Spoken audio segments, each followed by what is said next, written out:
era penaklukan yang sangat hebat, di mana manusia dengan kuasa Tuhan yang luar biasa bahkan sempat menghentikan perputaran matahari di langit, akhirnya mencapai garis finish yang gemilang. Perang yang berdarah-darah, yang menguji keberanian dan ketangguhan hati, sudah berakhir sepenuhnya.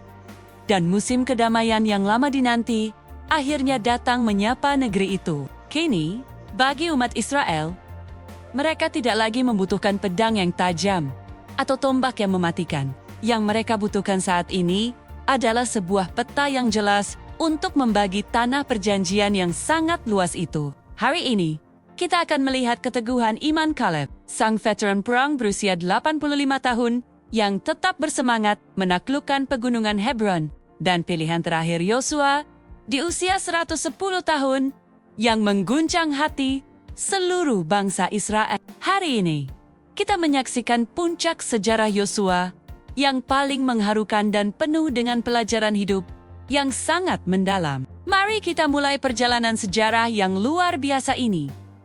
Perang besar melawan koalisi utara telah usai dengan kemenangan mutlak. Suara dentuman kereta besi yang menakutkan dan jeritan ketakutan di balik tembok-tembok kota yang kokoh akhirnya berhenti total. Tanah Kanaan kini tenang, damai, dan penuh harapan.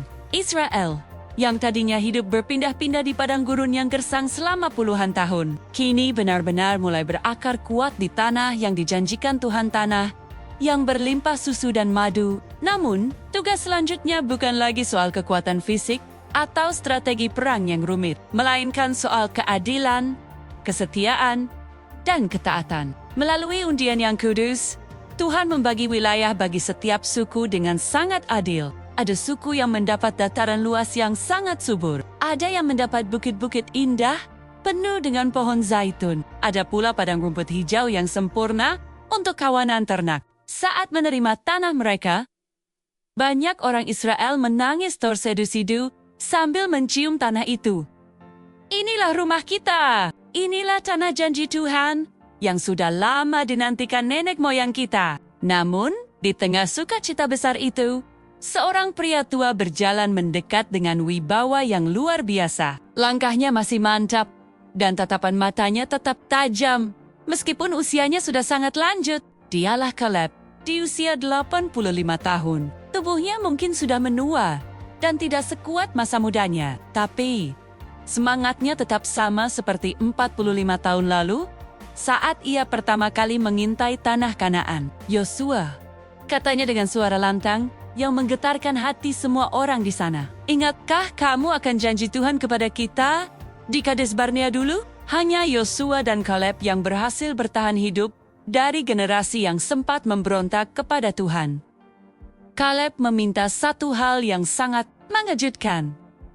Hebron. Hebron adalah benteng tersulit, tempat tinggal keturunan Enak, para raksasa yang sangat menakutkan bagi semua orang. Di saat orang lain seusianya ingin pensiun dan hidup tenang di tempat yang aman, Caleb justru memilih tantangan demi membuktikan janji Tuhan.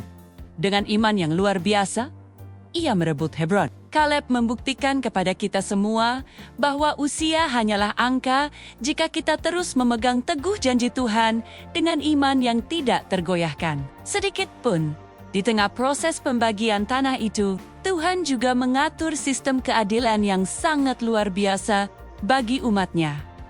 Kota perlindungan. 6 kota disiapkan secara khusus sebagai tempat berlindung bagi mereka yang tidak sengaja melakukan pembunuhan, agar tidak terjadi balas dendam yang tidak berkesudahan di antara sesama saudara. Tuhan mengajarkan keadilan yang seimbang dengan belas kasih yang sangat besar. Selain itu, suku Lue tidak mendapatkan bagian tanah, karena Tuhan sendiri menyatakan bahwa dialah milik pusaka mereka. Mereka tersebar di 48 kota di seluruh wilayah Israel untuk menjadi penjaga rohani, guru hukum Taurat, dan penuntun bagi setiap suku.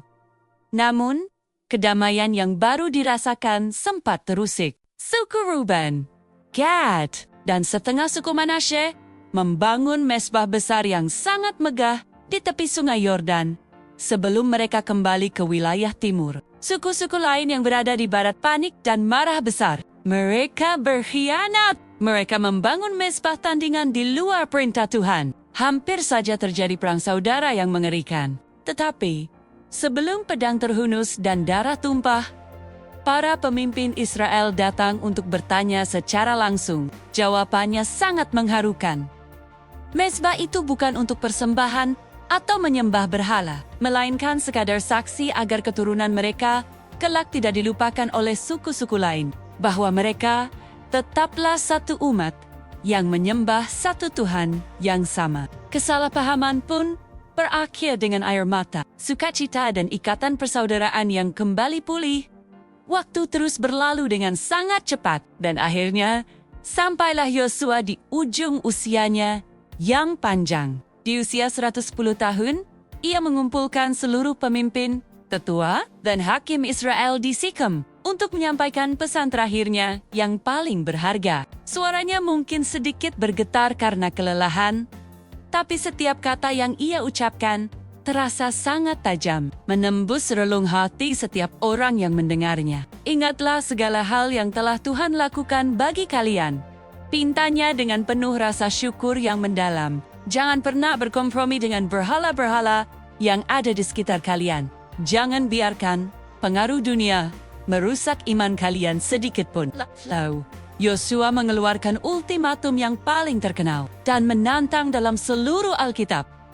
Jika kamu menganggap tidak baik beribadah kepada Tuhan, pilihlah hari ini kepada siapa kamu akan beribadah. Apakah Allah, nenek moyangmu di seberang sungai Efrat?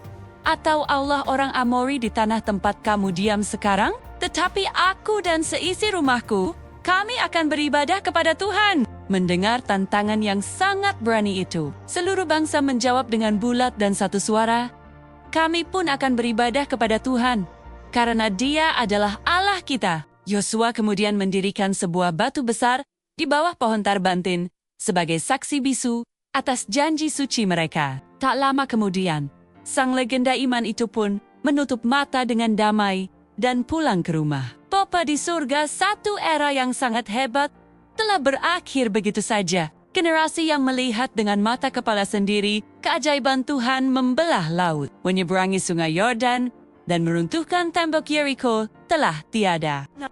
Alkitab mencatat satu kalimat yang paling menyedihkan dalam sejarah panjang umat manusia.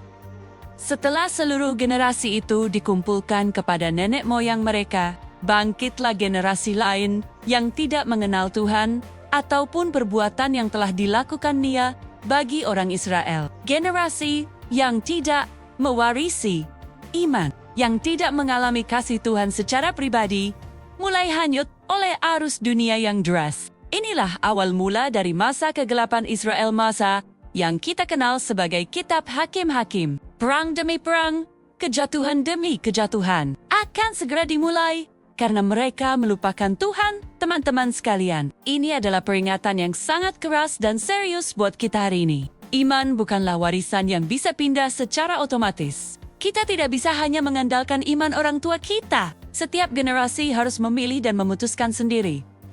Kepada siapa kita akan beribadah? Apakah kita akan terus setia? Atau kita akan membiarkan iman itu pudar? Ikuti terus kisah perjalanan sejarah yang penuh dengan air mata dan kasih setia Tuhan di seri berikutnya, Kitab Hakim-Hakim.